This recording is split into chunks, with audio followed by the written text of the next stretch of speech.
Hello everybody, and welcome to Bluemarblescience. I'm starting a new series called The Jerk Alert, and for this premiere episode, Big Blue, Gladys, and I have selected a most deserving candidate, Jeranism. Jaron's been trotting himself around the flat earth circuit for years now, spouting his bollocks, making one technical mistake after another, and just generally irritating normal thinking people with his foolishness.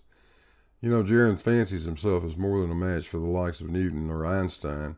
So let's listen to his recent critique of an interview by Craig of Fight the Flat Earth with George Musser, who's a very well-respected contributor to Scientific American, and a guy that's been badly misrepresented for something he said in an article a few years ago. At the same time, we'll try to sort out some of Jaron's ill-conceived density theory. Now, you're going to need a pair of these things, maybe some spares. And please move those monitors back out of punching range. Hey, Gladys, you ready? Well, let's light this dumpster fire and have some fun.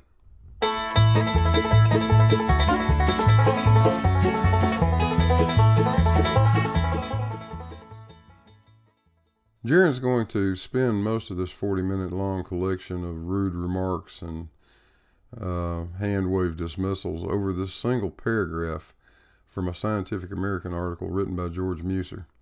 Fight the Flat Earth and Team Skeptic have already done a very lengthy rebuttal, so I'll be brief, but Jaron still needs some schooling.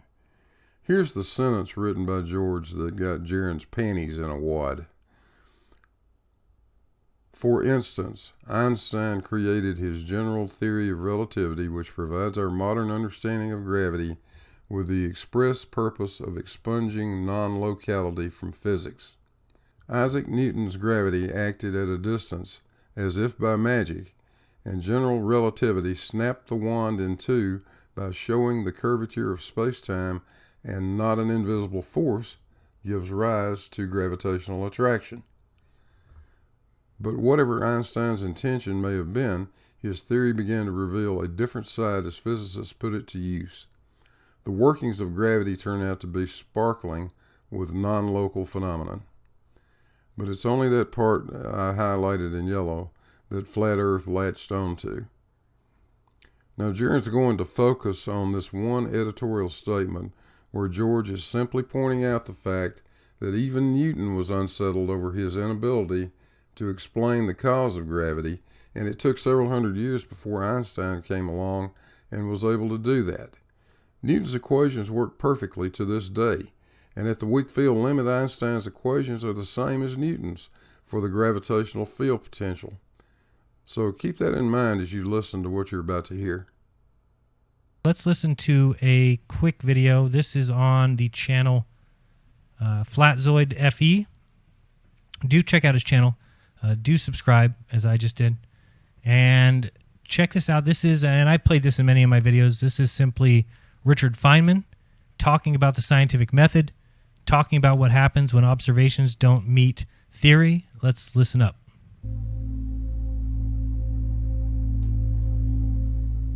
Now I'm going to discuss how we would look for a new law.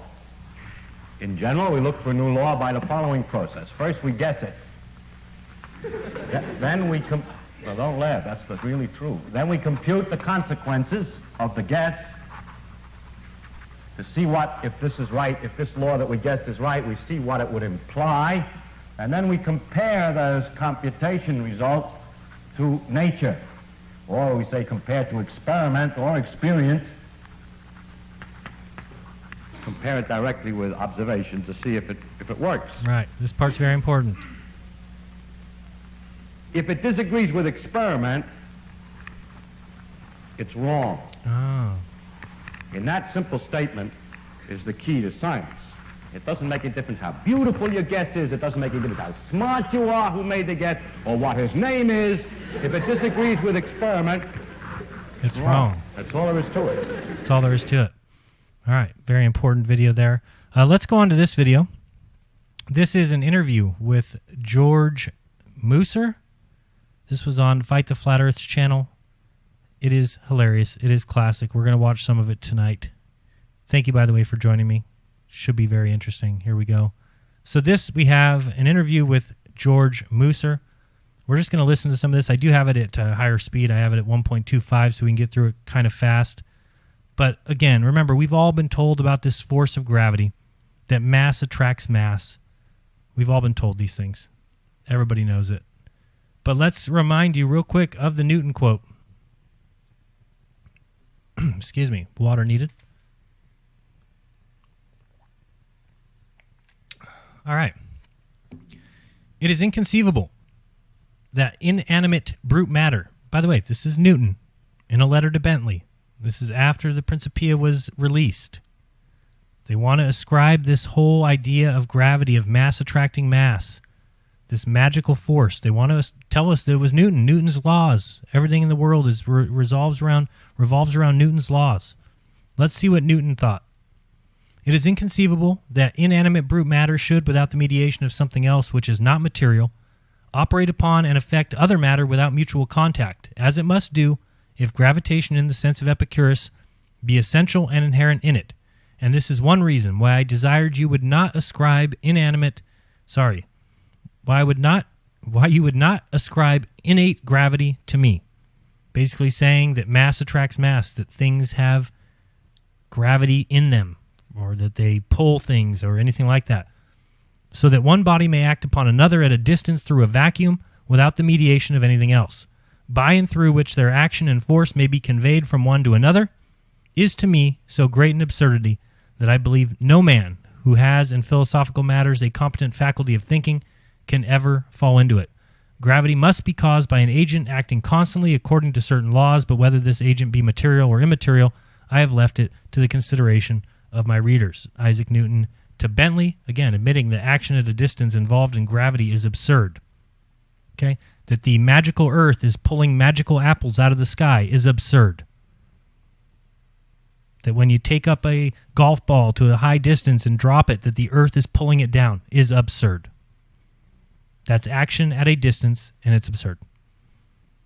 Okay? As recorded in Edwin Burt's The Metaphysical Foundations of Modern Science.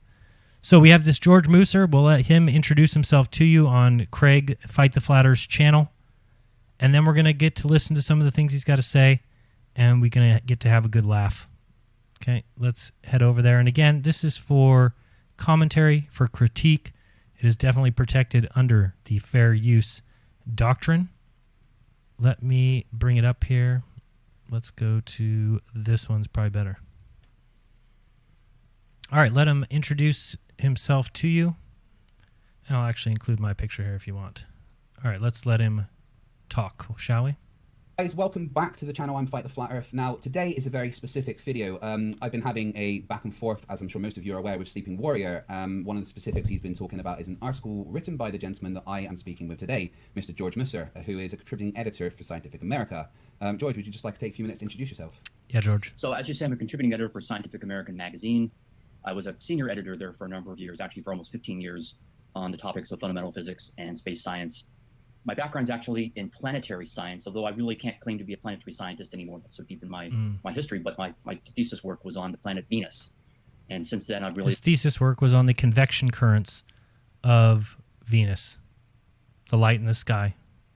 Do you think he went to Venus to do any of these tests? No. What does he do? He reads an astronomy book and basically tells you all about it and how there must be convection currents on Venus because this light and this measurement say so.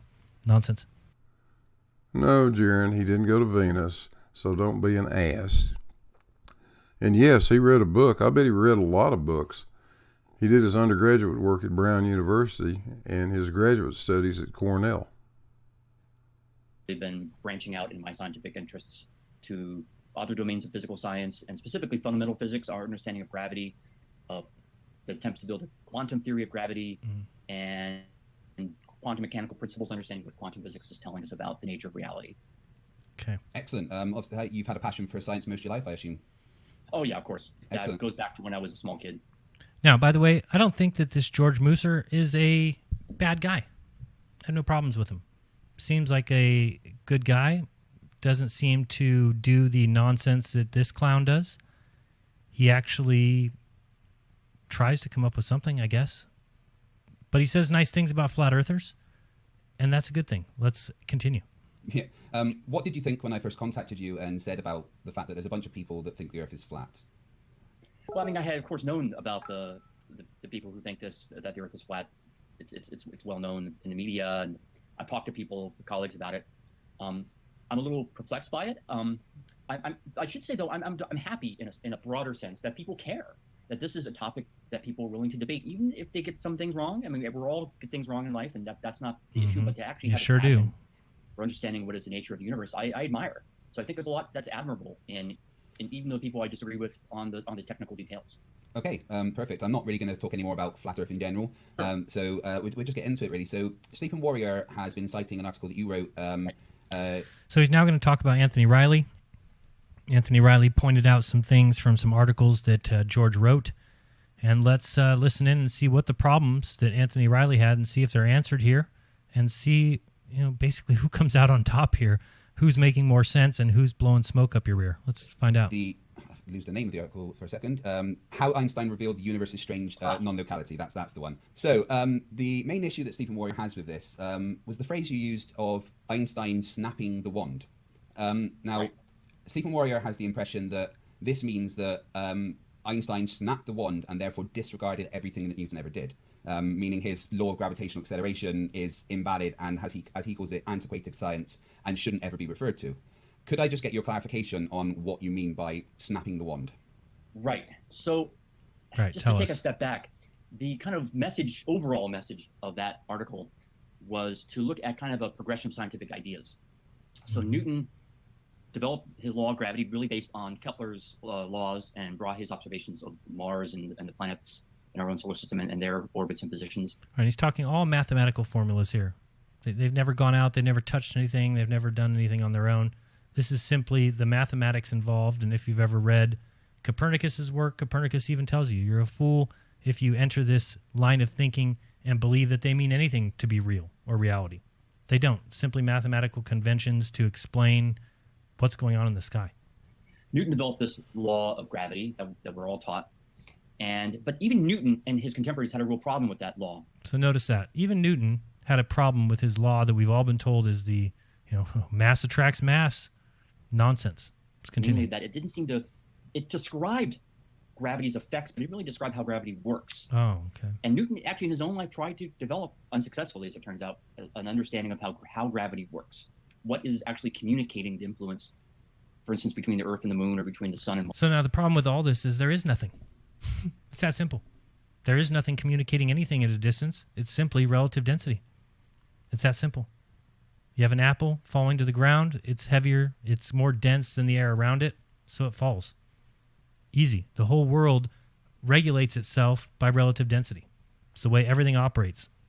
Okay? And people ask me, well, why don't the layers of the Earth, right? Why don't the layers of gas organize themselves? Well, simply because there's a lot of different cycles that go on.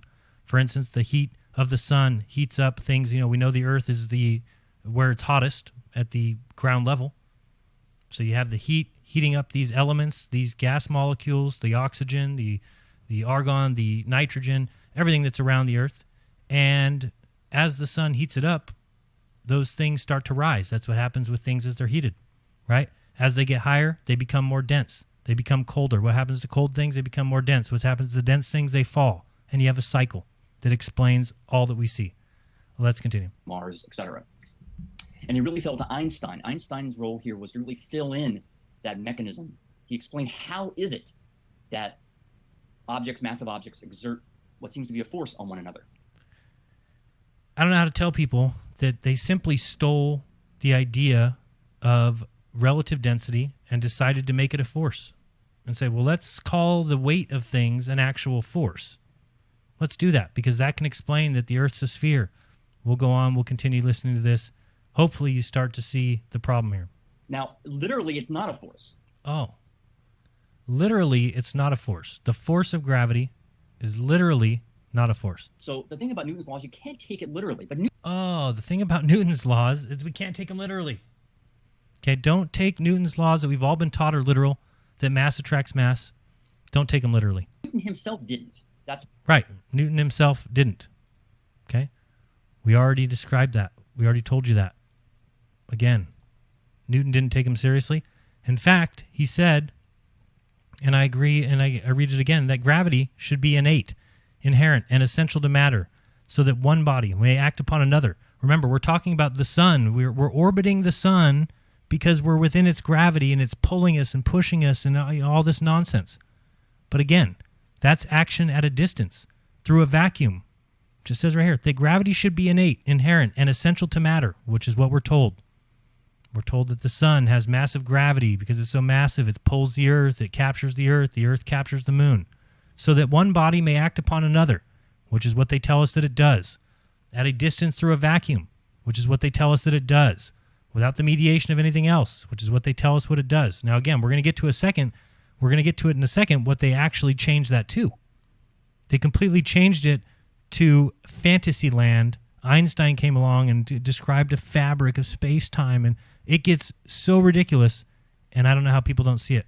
But let's continue with this. Without the mediation of anything else, by and through which their action and force may be conveyed from one to another, is to me so great an absurdity that I believe no man who has in philosophical matters a competent faculty of thinking can ever fall into it. Let's go back here again and continue.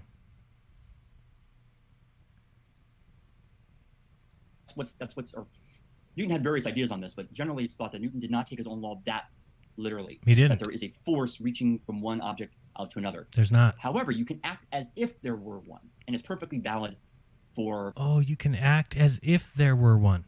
Folks, do you see the problem here? So there's a force. Sorry. So there isn't a force, but you can act as if there is a force.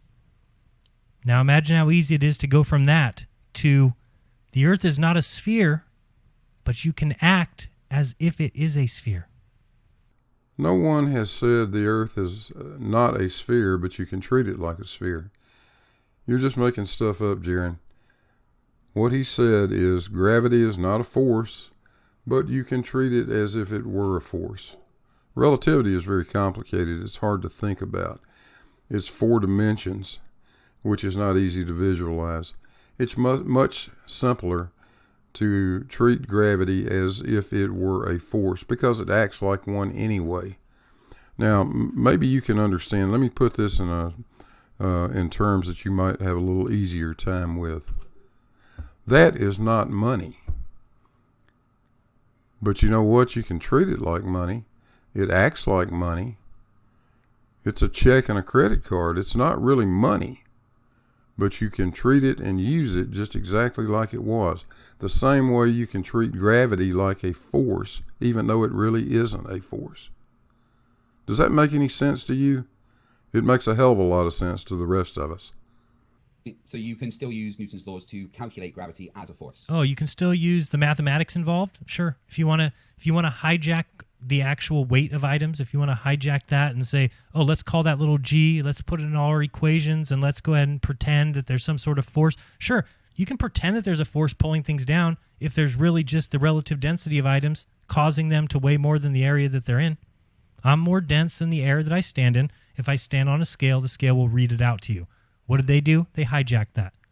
They came along and said, no. That scale has nothing to do with the fact that, Jaron, you are more dense than the air. It has everything to do with the fact that the earth is so massive that it's pulling you down. So what does Craig come along and say from Fight the Flat Earth?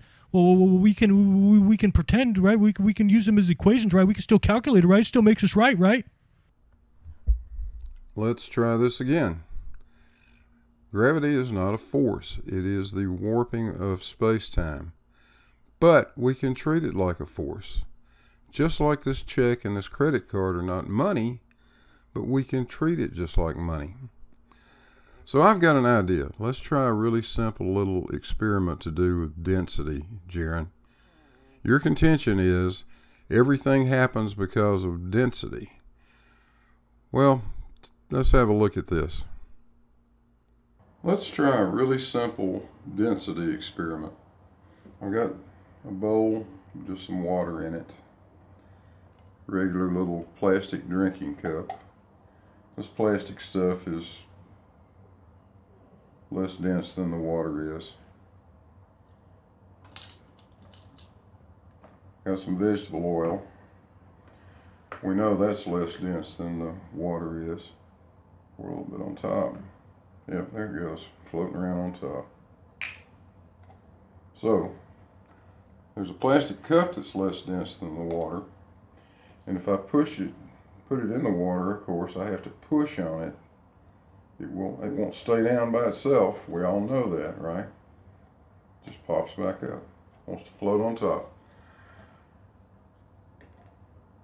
What happens when I pour this less dense oil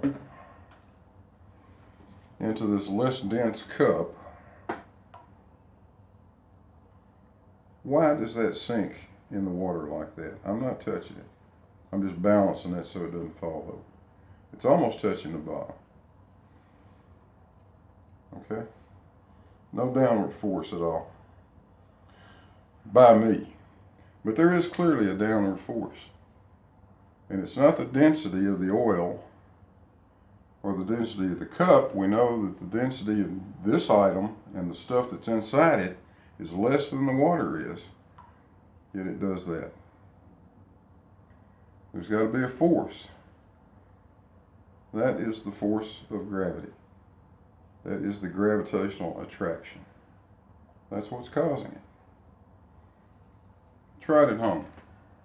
Reveal that it's merely an approximation, but it's a high accuracy approximation that is used routinely by NASA to do its missions, by just all of us whenever we act, when we understand the formations of planets and so forth. So when we understand the formation of planets, no, you've calculated nonsense. You've created equations, George. Jaron goes on and on with this same tired line of nonsense for at least another 20 minutes. And Fight the Flat Earth and Team Skeptic did an excellent full rebuttal of the entire video, so I'll leave a link to that in the comments. But right now, I want to stop and let you listen to a little bit of a very interesting discussion between Jeranism and Bob Knodel on the Globebusters channel a couple of days ago. Hey, y'all watch this. What did we just see here? Well, I'll tell you what we just saw here. We saw the downward accelerating force caused by what we are calling gravity being taken away, much like in the thought experiment in space. And John the Morgul was absolutely correct when he said that when you take away that downward force, then the liquids will not separate. So my earlier assertion of what I said that I wanted to prove here is that to show without the so-called force acceleration effect phenomenon of gravity, the concept of relative density and buoyancy are rendered moot. What did Bob Knodel just say? Is that to show without the so-called force acceleration effect phenomenon of gravity, the concept of relative density and buoyancy are rendered moot. So Bob Knodel now thinks there must be some kind of acceleration or a force providing direction. He says without a downward accelerating force, the concept of relative density has now been rendered moot. Excellent. Here's a little bit of what led up to that outburst of common sense. Okay, let's turn it over to John to see the fluid in action. Density tower. It's got different liquids, different densities. So right now we're in the microgravity, so they're really separate. You have FTFE, water, and vegetable oil. Then as soon as we hit zero, as soon as we go into microgravity, well, you'll see. Zero. Science!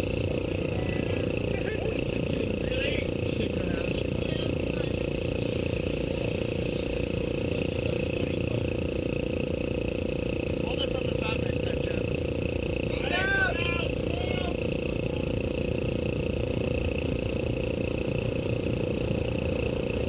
Okay, that was pretty sweet. That was a bit tough to see as John started to float away with the tower, but did you see the way it oozed? Let's see it on the next parabola, once John has strapped himself down a bit. 0. Not separating at all. It's just sitting there floating. All of it mixed up. Yeah, just a little bit.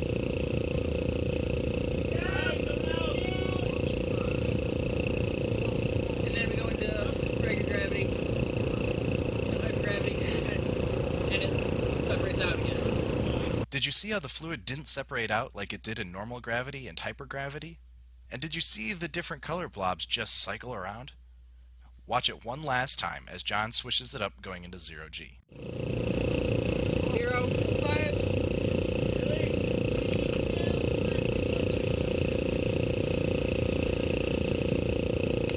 Feels like the pump's still working. Oh, that's pretty cool swirling in there.